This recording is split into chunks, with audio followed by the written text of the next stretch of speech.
OGs, worldwide fans of the planet's hottest entertainment with an edge. Jaime En Fuego here, welcoming you once again to my namesake program, Enfuegotainment. That is right, everyone. Jason, thank you so very much for joining. And as you can see by my mimicky attire, yes, well, only kind of, honestly. Still pumping the Zia Records love, though, as I always do whenever I get the chance. I am here for a Fresca Fuego review for a little indie that I was extremely curious about, just for the sheer fact that it features two of my favorite people, one of which starring and directing, that being Jason Mewes, aka Jason Mewes, a man of many muses, or so he has been to none other than Kevin Smith. That's right, and K. Smith is in this film as well, albeit nowhere near as much as his cohort in Jay and Silent Bob Crime. And later this year, we have Jay and Silent Bob reboot coming out, and so I was like, damn, I'm gonna get two movies, even though this one is, playing themselves and got the whole meta thing going on. I was like, wow, I'm going to see these two goofballs on screen together two different times this year. Cannot wait. I believe it's an October release for Reboot, and then they're going out on the Reboot Roadshow, and I already have my tickets with my co-host and cohort in crime, Cecil Laird, from the horror show. But madness in the method. That's right, method to the madness. We've got some play on words going on here. They should have called it, meta to the madness, or I don't know. It's got all kinds of meta-ness going on, madness in the meta, or yeah. Anyway, I digress. Let's talk about this movie, Madness in the Method, directed by Jay Smith. That's right, Jay Smith. I'm just combining names now. Directed by Jason Mewes, and he had done a few shorts before, but this is his first foray into a feature, and it's star-studded, all kinds of homies in it, as you can tell by the trailer, and but nonetheless, I always talk about the BUENO, the MALO, and the Feo here, and you can see the change in tone probably, but good, bad, and ugly, just like you see below. That is what I always try to objectively approach any film review about, and the BUENO is the fact that I probably am more forgiving of this film than somebody who isn't as deep into the VUENO universe would be. Honestly, Clerks is my favorite movie of all time. It's like neck and neck with the second Aliens, the second in the Xenomorph franchise directed by James Cameron, two drastically different movies. So it's really tough to say which is my all-time favorite movie, but I mean, Clerks, it's like pretty much a tie between those two, and Clerks I adore. I wore out the VHS as a kid.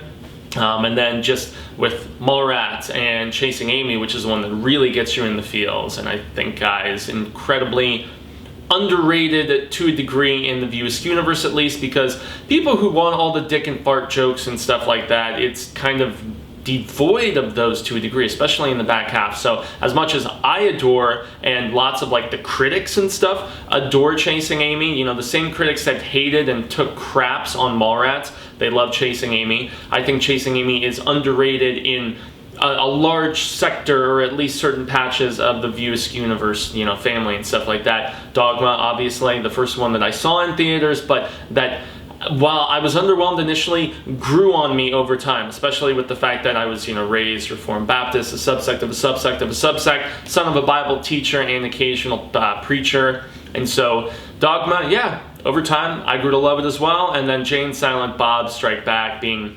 incredible, and honestly, the film that Reboot is a sequel of sorts to, despite the fact that we have seen the characters back on screen in Clerks 2 and, cameoed in another thing here or there with the flying car short, which was great. But, obviously Jay and Silent Bob were not in that. That was Randall and, Dante from my favorite film of all time, Clerks. So I have been a big fan for a long time. Obviously, I've followed the stuff that, I've seen Drawn Flies, I've seen, just all of the different little, I'm trying to think of the clown movie, Vulgar, I want to say, that Brian Johnson did. I've seen even all the little extended films and stuff for the Clerks animated series, which is terrific. The Jay and Silent Bob animated Electric Boogaloo, whatever the hell it was. I went and saw them live when they were doing that. So I am a super fan. And even as a super fan, I was disappointed. But once again, I'm more forgiving of this because I'm seeing, there's so many familiar faces in this. And it's all of those cameos that really make this fun despite how uninspired it feels to me in a lot of ways. And I mean, obviously, you know, you've got some Harley in there, Kay Smith's daughter. She pops up at one particular point playing herself, which is fun, and I just saw her Once Upon a Time in Hollywood. But I would say the use of Brian O'Halloran in this is probably the most amusing thing. The fact that, so story-wise, and the story is not a bueno in this. The story, I guess on paper, I was like, huh. Story, just to give some context, is the fact that Jay is trying to, and playing himself here, or at least kind of a version of himself, so to speak. He is trying to shed his image and get more dramatic work, and so the movie starts with him doing this reading, and you know, he's trying to be dramatic, and you know, it's the part that he really wants, and then lo and behold, you know, the producing team, you know, the people at the casting call audition, they're just like, yeah, but we were really thinking for you as the stoner, whatever, blah blah guy. And so it's at least a concept that I was like, okay, I could honestly see, probably even in real life, him trying to shed this image and, you know, show some dramatic weight and whatnot. And you know, no, he's typecast, obviously, because he's always played, you know, the stoner, goofball, whatever. And so yeah, he's upset about it, and his wife or girlfriend or whatever, I'm trying to remember if it was girlfriend or wife in the particular film, obviously not his real one that he has a child with and stuff, but it's the lady who was one of the henchmen in the original Deadpool, and I think she was a fighter of some sort of like an actual, I can't remember if it was MMA or if she boxed or what the hell, but she's still got some like mass to her. She's kind of an intimidating presence and stuff, and so that's something to keep in mind. Weird kind of odd casting there. I would imagine they're friends, or they have some sort of, you know, association, worked on maybe a project together of something. Anyway, long story short, yeah, I forget the name of the actress, but you know, she's not like a big household name like the parade of other cameos that we get in this, which includes Jay being really good buddies with Vinnie Jones, you know, who, I mean, former British soccer player, football, for those who actually know what to call it properly, why the hell we call it soccer here. In the United States has always been beyond me, and I played it all growing up, being here in Arizona in the Southwest. Both of my little brothers went to college and played at D2 and D1 respectively. Injuries are a mofo though, but so yeah, him and Vinnie Jones, who, you know, you've seen in a lot of Guy Ritchie stuff and various other things and whatnot, you would recognize him if you saw him. Really, just a Midnight Meat Train too. Not a single lick of dialogue in that, but damn, is he an intimidating presence. But he's got great comedic timing too. And him and Jay are romping around, and Jay isn't supposed to be driving, and yet he borrows Vinnie Jones's vehicle, and he proceeds to run somebody over, and that really is the spark that turns into just, it's a weird situation. You know, he had already gone to consult this guy for this book, which is, you know, gonna talk about method acting and give him some just shrouded in secrecy advice about how to approach the craft and really how to, you know, shed that image and really just heighten the likelihood of him getting, you know, one of these breakthrough roles where he could change things up and really just get those different opportunities. And all that stuff is lame, and I'll get to it, but once again, I mean, it just turns, after that setup, it turns into a cameo fest of it. All the stuff with Kay Smith is fun, where they're actually going and doing, I mean, they're backstage a few times and they're doing, you know, their schmodcasty, Jay and Silent Bob Get Old, whatever. I'm trying to remember if they actually changed the name, because there's certain likenesses that probably, you know, from the whole View Askew universe and whatnot, and some of those rights being owned by different studios and all these other things. I'm sure there was a lot of different hoops to jump through that hindered some of those references and some of those bits of access and whatnot. But yeah, so he's out doing his thing a few different times in the film, early on with Kay Smith, and then near the end of the film where, you know, he makes another appearance. But all the interplay with them is really good.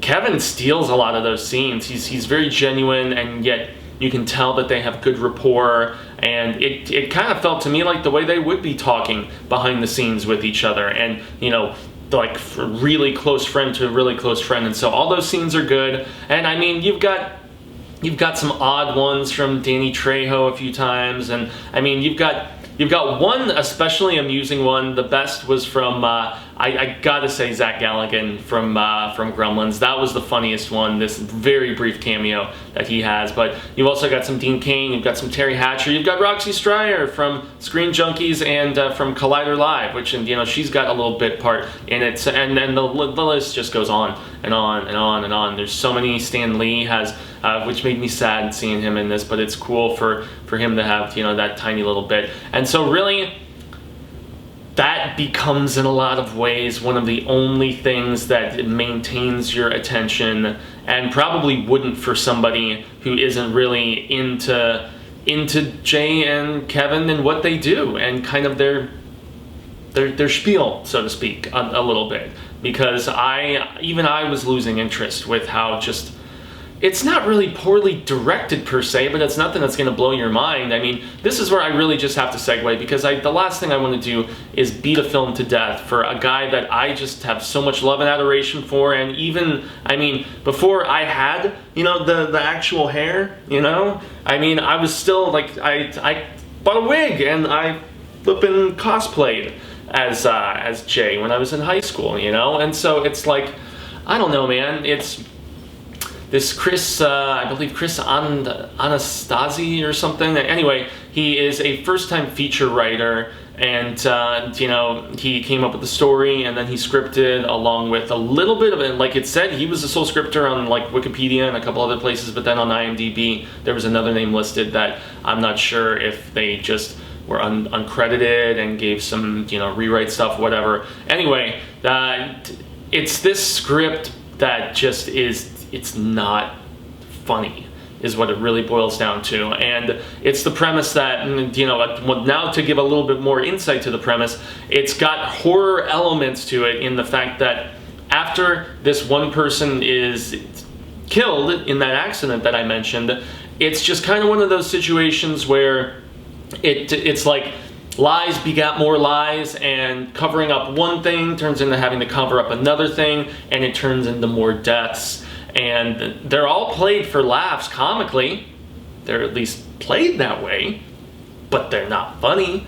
There's really not much of anything about this movie that I found particularly funny, aside from the fact that O'Halloran and this project that he has that is like one of the most sought after things in all of Hollywood, and his at least just shown celebrity in this. And I love Not Supposed to Be Here Today guy, man. Brian O'Halloran is, and I know he is a guy that came from a very dramatic like theater background before even falling into that sort of like schlock and bit and stuff like that, and he's gone on to do a lot more dramatic stuff and cool bits like that. And so it's just funny seeing him just embracing the assholishness at times in it, and it's amusing to me. But those are really the only funny bits, aside from, you know, the Zach Galligan stuff and some of the interplay with Kevin and Jay, because everything else just, it's set piece after set piece falling really, really flat without spoiling too much, and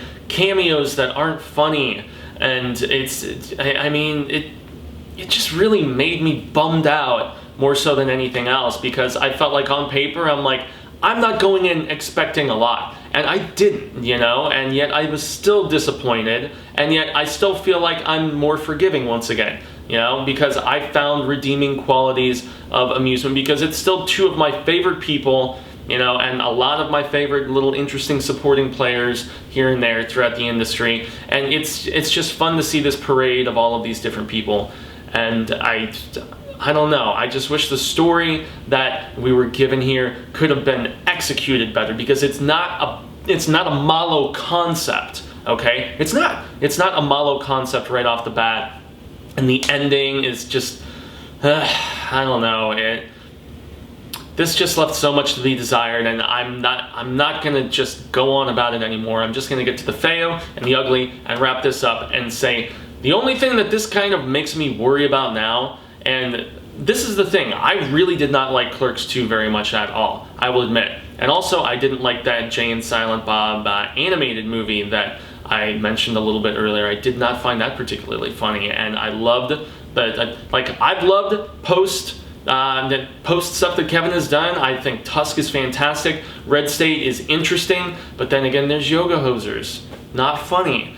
And even though Kevin had nothing to do in the creation of this, obviously, it just really gets me kind of worried in the face that, you know, reboot is going to be a bummer, and it's going to be, and, you know, that's where you have to just temper expectations. And so, you know, really going off about reboot in this is not, it's not ultimately fair, obviously, but that's at least, you know, that's the fear that the disappointment of this is in turn breeding, even though there's really no, I mean, that's just what's heavy on my heart now. And you know, I'm hoping it's the yin to the yang, you know, the night to the day, and so on, and that reboot is badass. And you know, maybe it is ugly of me to even make any of these comparisons and stuff like that. I would imagine there's people who had a lot of fun with this, not just those who worked on the project, you know, but I would imagine there are some peeps in the Views universe who were more, I don't know, maybe more forgiving than I even was, obviously. So that's kind of where I'm going to leave it at, but really at the end of the day, this is, I just don't have the heart, because I love Jay so much, to give this a 1 out of 5 Fuego Fireballs, but it is definitely a 2. It would probably be more like a 1.5. In a lot of ways, I would probably put it down as one of the worst movies I've seen this year, though, which is a real bummer. So yeah, I'm at least gonna try to say 2. Yeah, 2. It's a MALO film though. It's a bad movie, but it's not an ugly bad movie. So yeah, 2 out of 5 Fuego Fireballs, as you see below. So I have been Jaime En Fuego, and I extend a grande gracias for anybody. I saw this in a theater too, by the way. I went here in Phoenix to the Downtown Arizona Center, the AMC, because that was the only theater that was showing it. AMC is actually kind of cool in the fact that at some of their bigger theaters, they do show some of these very small indie films. It's not a lot of screenings on the daily, and sometimes they only have an engagement for about a week or two, but I am glad that I at least saw this in a theater.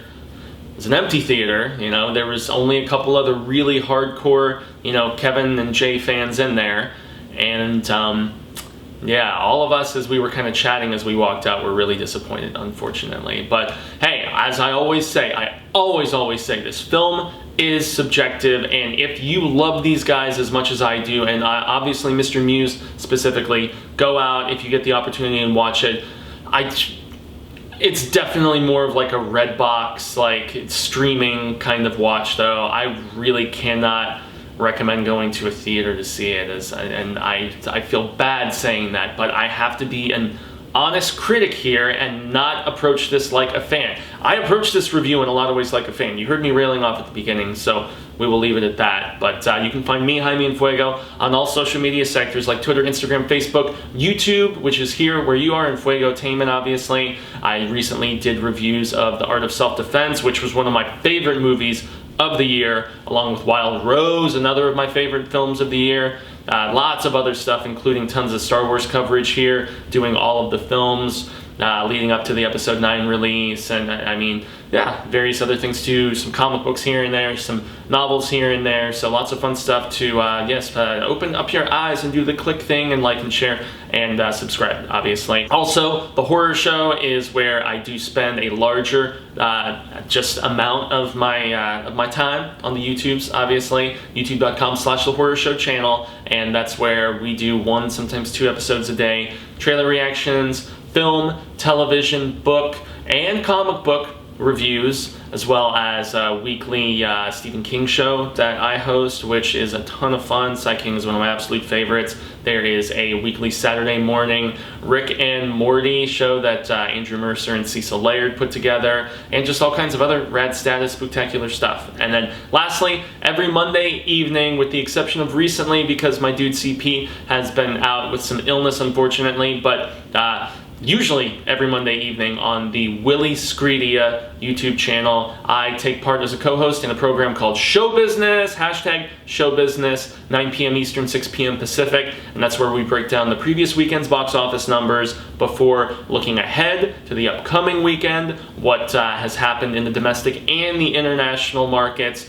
and then we also do a little bit of palaver about the previous week's biggest news stories. So that's gonna be the end of the proceedings for today, everybody, and I shall say, Hasta luego, Cinemigos. I am hopeful that we get to share some more palaver sooner rather than later. So yeah, until that reel of Ka comes back around, adios, and yeah, snoozy boozies.